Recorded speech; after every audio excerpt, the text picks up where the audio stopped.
August 24, 1944, 2:00 p.m., the outskirts of Troyes, France. The dust tastes like iron. It coats the back of your throat, gritty and dry, mixed with the acrid stench of unburnt diesel and the sweet, rotting smell of a French summer torn apart by war. Inside the turret of a Sherman M4 tank, the heat is suffocating, 110 degrees of steel and sweat. The tank commander, a sergeant with the U.S. Third Army, isn't looking at the horizon for German panzers. He isn't scanning the hedgerows for an ambush. He is staring, with a pit of dread forming in his stomach, at a small, glass-covered gauge on the instrument panel. The needle is hovering over the red line, empty. The engine sputters, a coughing, dying mechanical wheeze. Then silence. The 30-ton beast lurches to a halt. Behind him, another tank stops, then a half-track, then a jeep. The entire column, a coiled steel snake that has been striking at the heart of the German Reich for weeks, goes dead still. The hatch clangs. Open, the sergeant climbs out, boots hitting the dirt. He looks north toward Germany. The enemy is on the run. The Wehrmacht is breaking, fleeing in disarray across the Seine. But the Americans can't chase them, not because they are outgunned and not because they are afraid. They are out of gas. This is the paradox of the Allied victory in the late summer of 1944. The breakout from Normandy, Operation Cobra, was too successful. General George S. Patton, a man who treats war like a cavalry charge, has driven his Third Army faster and harder than any planner in London or Washington thought possible. His tanks are devouring 350,000 gallons of gasoline every single day. But there is a problem, a catastrophic logistical nightmare that threatens to turn this victory into a sitting duck. To understand why the tanks stopped, you have to look back at what the Allies did to prepare for D-Day. For months, Allied bombers pulverized the French infrastructure. They bombed bridges, they twisted railway tracks into pretzels, and they decimated marshalling yards to prevent the Germans from reinforcing the beaches. It worked, the Germans couldn't move. But now neither can the Allies. The rail lines are dead. The ports in Brittany are still held by stubborn German garrisons or are sabotaged beyond use. The only working port is Cherbourg, way back at the tip of the Cotentin Peninsula. And Patton is near Paris, nearly 400 miles away. Every bullet, every bandage, every tin of Spam, and every drop of gasoline has to be moved those 400 miles by truck. August 25, 1944, Communications Zone HQ, Paris. The mood in the briefing room is toxic. Maps cover the walls, crisscrossed with red grease pencil lines that trail off into nothingness. General Dwight D. Eisenhower knows the math doesn't work. The Allied armies are stretching an elastic band until it snaps. If they stop now, the Germans will regroup. They will dig in. The war could drag on for another year. The quartermaster general looks at the logistics reports. Standard convoy procedures are too slow. The current supply chain is a clogged artery. They need a transfusion, and they need it immediately. It is here, in the haze of cigarette smoke and desperation, that a radical idea is formed. It isn't a strategy found in the West Point textbooks. It is an act of improvisation. They need a dedicated roadway, a one-way loop, a continuous conveyor belt of rubber and steel running from the beaches to the front. No civilian traffic, no other military traffic, just trucks. Thousands of them, running 24 hours a day, regardless of weather, regardless of mechanical failure, regardless of enemy fire. They call it the Red Ball Express. The name comes from old railroad slang. A red ball train was a priority express freight, marked with a red circle that had the right of way over everything else. But a road is useless without vehicles, and vehicles are useless without drivers. The Army has the trucks, the endless rows of GMC CCKW2 a half-ton 6x6s, known affectionately as Jimmies. But the drivers. The infantry is fighting. The tank crews are driving tanks. Who is left to drive the trucks? August 26, 1944. The rear echelon, Normandy sector. The sun beats down on a segregated service battalion. These are the men the segregated army didn't know what to do with. the African-American soldiers. In 1944, the U.S. military is strictly divided by race. The prevailing, prejudiced logic of the War Department, despite all evidence to the contrary, is that black soldiers are not suited for combat. So they are placed in service units, quartermaster corps, port battalions, graves registration. They unload ships, they dig latrines, they cook food. They are the invisible men of the war effort, denied the glory of the front lines but burdened with the backbreaking labor that sustains it. But on this morning, the whistle blows and the orders change. A colonel from the Transportation Corps arrives in a jeep, dust caking his uniform. He gathers the men of the quartermaster truck companies. He doesn't look at them as service troops. He looks at them as the last hope of the Third Army. "Gentlemen," he might have said, his voice cutting over the wind coming off the channel. "General Patton is thirsty, and you are going to bring him a drink." The order is total mobilization. Any African-American soldier who knows how to drive, and plenty who don't, is pulled from their current duty. Cooks, clerks, mechanics. If you have 2 hands and 2 feet, you are now a truck driver. They are given an impossible task. The standard Army conviction is that a truck convoy can travel perhaps 100 miles in a day. These men are told they will be driving double that, sometimes triple. They are told they will be driving in the dark, with cat-eye blackout lights that illuminate nothing more than a few feet of pavement. They are told that the road belongs to them, but the sky still belongs to the Luftwaffe. Private First Class Washington, a 19-year-old from Detroit who worked on assembly lines before the war, climbs into the cab of a deuce and a half. The seat is hard canvas. The steering wheel is massive, vibrating with the idle of the engine. He looks at the man next to him, his relief driver. They are given a rifle, a helmet, and a route map that is essentially a loop drawn in red ink. Washington grips the wheel. He isn't thinking about grand strategy. He's thinking about the stories of the boys up front who are stuck in the mud without ammo. He shifts the truck into gear. The transmission grinds, a heavy metallic crunch. Behind him, another truck engages, and another, and another. The roar of nearly 6,000 trucks coming to life at once sounds less like a convoy and more like a landslide. The air fills with blue smoke. The Red Ball Express is open for business, and they are already behind schedule. August 29, 1944, Depot Q14, St. Lo, France. To understand the miracle, you first have to understand the machine. Private Washington wrestles the gear stick of his vehicle. It fights him. It isn't a sleek modern machine. It is a GMC CCKW2, a half-ton 6x6 truck. The soldiers call it the Jimmy, or the deuce and a half. It is the ugliest, most beautiful thing the U.S. Army owns. It has a flat, vertical grille that looks like a bulldog's snout. It sits high on 6 massive tires, all of them driven by the engine, designed to claw through mud that would swallow a man whole. It has no doors, just canvas straps. No heater. The cabin is a steel box that amplifies the roar of the 270 cubic inch engine into a deafening, bone-shaking drone. Officially, the manual says this truck can carry 5,000 pounds of cargo cross-country. The loading sergeant standing on the dock doesn't care about the manual. "Keep stacking," he screams, waving a clipboard like a weapon. The loaders, sweat soaking through their olive drab wool, are heaving 5-gallon jerry cans of gasoline into the back. They stack them rows deep. Then ammo crates. Then rations. The leaf springs on Washington's truck groan and flatten out completely. They are putting 6, maybe 7 tons of high-explosive fuel into a truck rated for 2.5. Washington watches the tires bulge under the weight.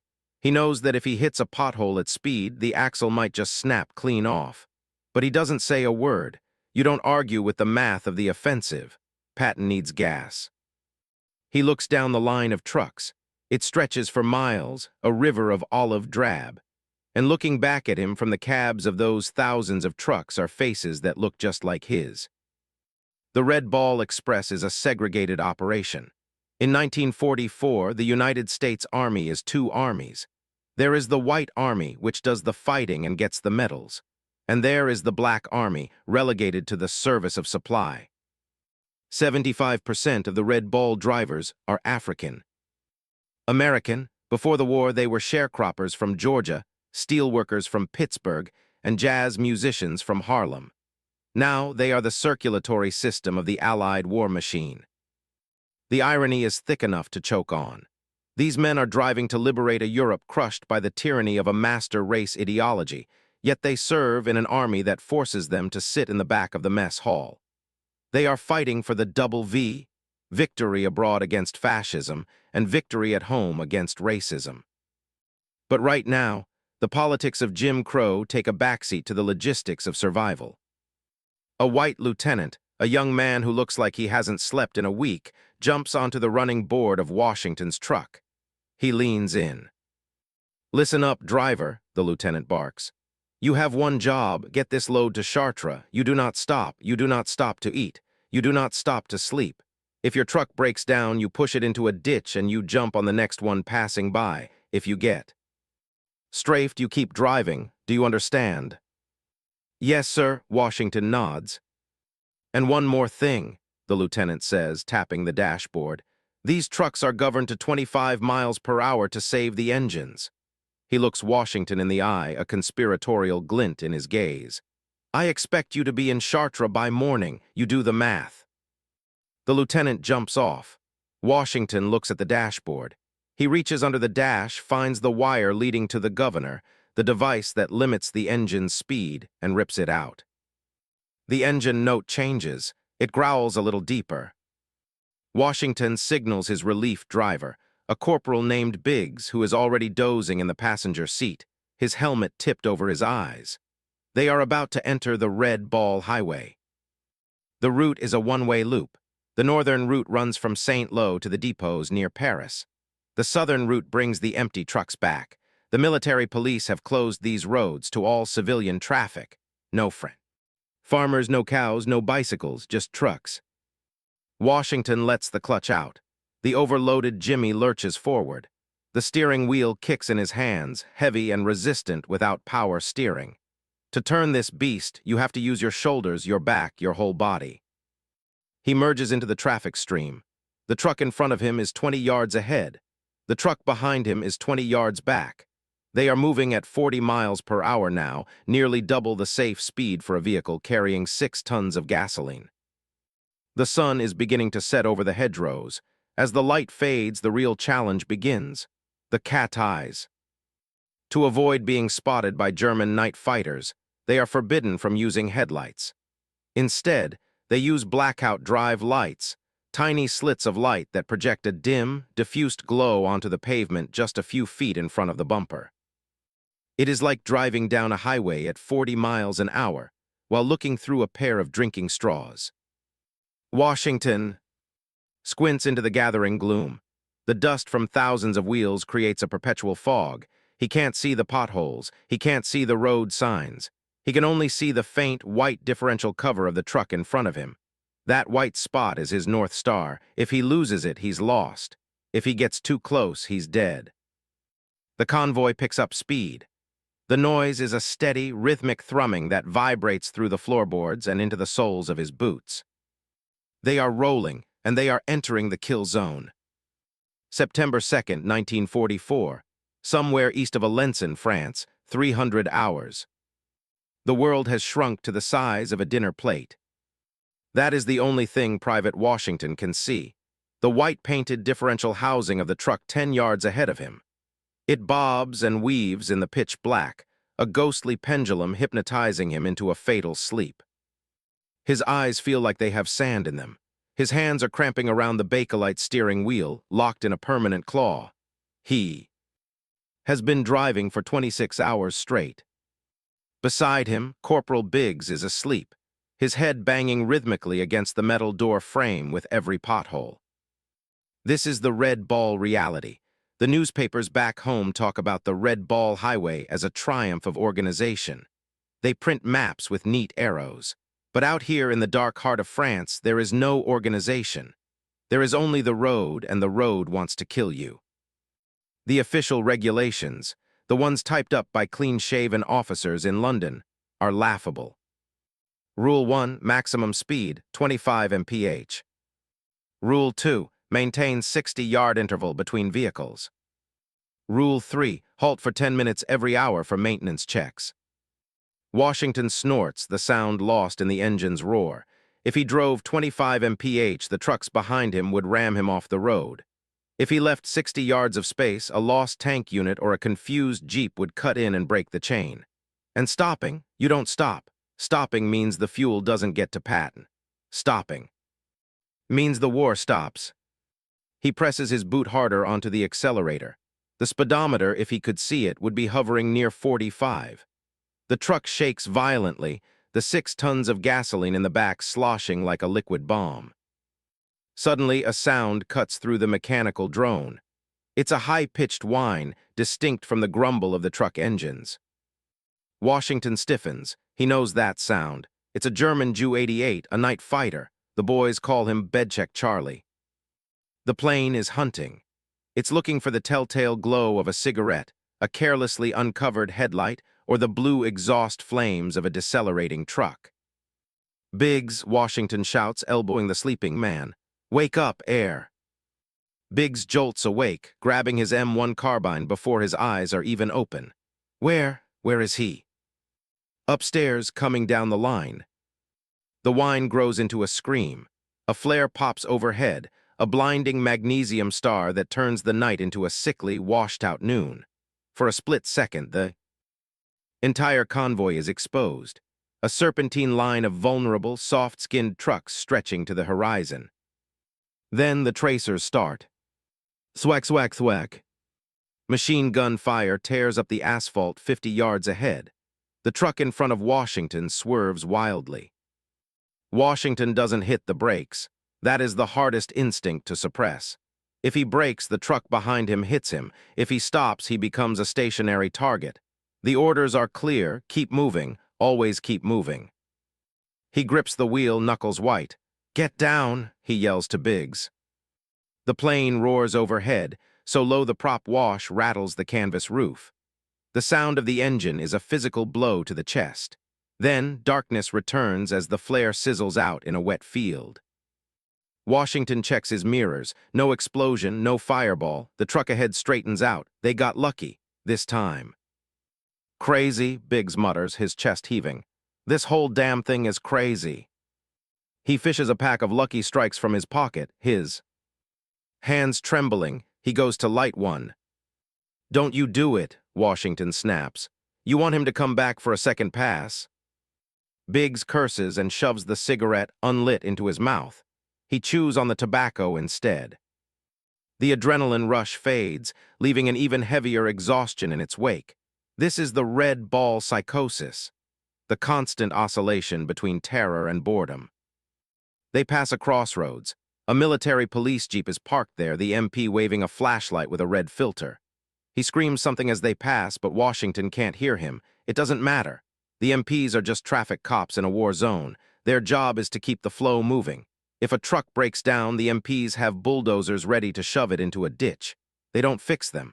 They don't tow them. They push them out of the way like dead insects. The cargo is transferred, and the hulk is left to rot. Washington has seen dozens of them in the ditches. Skeletons of trucks stripped of tires and parts by desperate drivers keeping their own rigs alive. My turn, Biggs says, spitting out a piece of tobacco. This is the most dangerous maneuver of the night, the on-the-fly switch. They can't stop to change drivers, it wastes time, so they do it moving. Washington eases off the gas, letting the truck slow to a crawl, maybe 10 mph. He slides his left leg out the non-existent door, finding the running board with his boot. He grabs the mirror bracket. Take it, Washington yells. Biggs slides from the passenger seat to the driver's seat, grabbing the wheel with his left hand while Washington hangs off the side of the moving truck like a stuntman. The ground rushes by, a blur of mud and asphalt inches from his feet. One slip, and the rear dual tires will crush him instantly. Biggs stomps the gas. Washington swings around the back of the cab and climbs in the passenger side, breathless. You're getting slow, old man, Biggs grins, though his eyes are red-rimmed and hollow. Just drive. Washington says, sinking into the seat. He pulls his helmet over his eyes. Wake me up if we hit a mine. Mines are the other terror. The retreating Germans were thorough. They left teller mines buried in the shoulders and bouncing bettes in the potholes. The engineers have swept the main road, but the red ball drivers often take shortcuts through fields or secondary roads to bypass bottlenecks. Every time they go off-road, they are rolling the dice. Washington drifts into a fitful sleep. He dreams of Detroit, of a diner on Hastings Street, of silence. September 2nd, 1944, dawn. He wakes to a violent jolt. Sunlight is streaming into the cab. The sky is a brilliant, mocking blue. They aren't moving. Washington sits up, panic rising. Why are we stopped? Biggs is leaning out of the cab, looking ahead. Traffic jam, look at this mess. They are in a village. The road is blocked by a massive tank transporter trying to navigate a narrow medieval street. The convoy is backed. Up for miles. Civilians are swarming the trucks. French women in threadbare dresses, children with dirty faces. They hold up bottles of wine, wheels of cheese, flowers. They are shouting, cigarettes, chocolate. Back off, Biggs yells, waving them away. Explosives, danger. He points to the EXPLOSIVES sign on the bumper. The civilians don't care. They are starving. A young French girl climbs onto the running board and thrusts a bottle of red wine at Washington. Her eyes are wide, pleading. Washington looks at the wine, then at the K-rations on the floor. He grabs a tin of cheese and passes it to her. She beams, kissing his cheek before hopping down. Fraternizing with the locals, Biggs shakes his head, but he's smiling. That's a court-martial. She looked hungry, Washington shrugs. The tank transporter finally clears the corner. The line lurches forward. Here we go, Biggs grinds the gears. Chartres is another 50 miles, then we dump this load, turn around, and do it all over again. Washington looks at the empty bottle of wine in his lap, then out at the endless line of trucks ahead. They are exhausted, filthy, and driving bombs on wheels. But as the convoy picks up speed, roaring through the liberated village, Washington feels a strange surge of pride. They aren't just truck drivers, they are the lifeline. Without them, the tanks sitting in the fields up ahead are just statues. Without them, the war is lost. Step on it, Biggs, Washington says, leaning back. Patton's waiting. November 16th, 1944. The mud near Metz, France. The dust of August is gone. In its place is general mud. A freezing rain sleets sideways, turning the French countryside into a gray soup. The Red Ball Highway is no longer a road. It is a slick, treacherous ribbon of slime. Private Washington stands by his truck, watching the last jerrycan being offloaded. His uniform is stiff with grease and dried mud. His eyes are sunken, dark circles etched permanently into his face. He has lost 20 pounds since August. He watches a Sherman tank crew grab the fuel. They don't salute him. They don't ask his name. They just take the gas, pour it into the thirsty beast, and rev the engine. The tank lurches forward, tracks churning the mud, heading east toward the German border. Washington leans against the fender of his Jimmy. The engine is ticking as it cools, the metal contracting in the bitter cold. The tires are bald. The transmission slips in second gear. The canvas roof leaks like a sieve. But they did it. For 81 days, the Red Ball Express has performed the impossible. They didn't just keep the army moving, they kept it alive. The statistics are staggering, numbers so large they lose meaning until you break them down. In less than 3 months, these men, most of whom had never driven a truck before the war, delivered 412,000 tons of supplies. They burned 300,000 gallons of gasoline just to deliver the rest. They wore out 40,000 tires. They drove over 120 million miles. That is 5,000 times around the Earth. But the cost was not just in rubber and steel. It was in flesh and blood. The roads are lined with the wrecks of the Red Ball, drivers who fell asleep at the wheel and drifted into trees, trucks that hit mines in the detour fields, Men who simply collapsed from exhaustion and were evacuated to field hospitals with what the doctors call combat fatigue. But the drivers know is just the soul-crushing weight of the road. A whistle blows. It is a sharp final sound. A captain walks down the line, clipboard in hand. He looks different from the desperate officers of August. He looks relieved. "That's it, men," he shouts. "Shut 'em down, the port of Antwerp is open." Antwerp, the massive Belgian port. The engineers have finally cleared the Scheldt estuary. Ships can now unload millions of tons right on Germany's doorstep. The 400-mile frantic dash from Normandy is no longer needed. The Red Ball Express is officially dissolved. Washington looks at Biggs. They don't cheer, they don't hug. They are too tired for celebration. Biggs just nods, a slow, heavy movement. "So that's it?" Biggs asks, wiping his hands on a rag. "We just stop." "I guess so," Washington says. They are reassigned. Some go to port battalions. Others are sent to drive shorter, safer routes.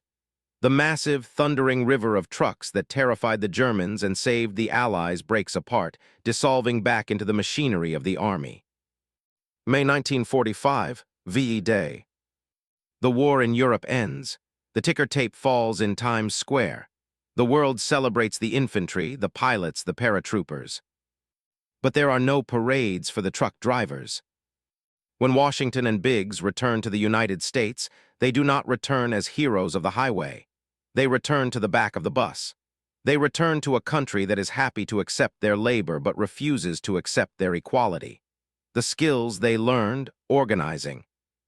Massive logistics, maintaining heavy machinery, navigating complex routes, are dismissed. Yet history has a way of correcting the rearview mirror. Without the Red Ball Express, the war would not have ended in May 1945. It would have dragged on. The Germans would have rebuilt their lines. The V-2 rockets would have continued to rain down on London. The concentration camps might have operated for another year. The suicide squad of truck drivers didn't fire the shots that killed Hitler's Reich, but they carried the bullets. They didn't drive the tanks into Berlin, but they carried the fuel. Decades later, military historians would look back at the campaign in Europe and realize a fundamental truth. The American Army's greatest weapon wasn't the atomic bomb or the Sherman tank. It was the truck. And more importantly, it was the man behind the wheel of the truck. Washington stands on a dock in New York, his duffel bag over his shoulder. He looks at the cranes unloading the ships. He hears the familiar roar of a diesel engine. He closes his eyes for a moment. He can still feel the vibration of the steering wheel in his hands. He can still see the white differential of the truck ahead, bobbing in the darkness. He can still taste the dust of France. He smiles just a little. He knows what he did. He knows that when the world stopped, he kept it moving. He opens his eyes, picks up his bag, and walks into the crowd, an anonymous giant in a land he helped save.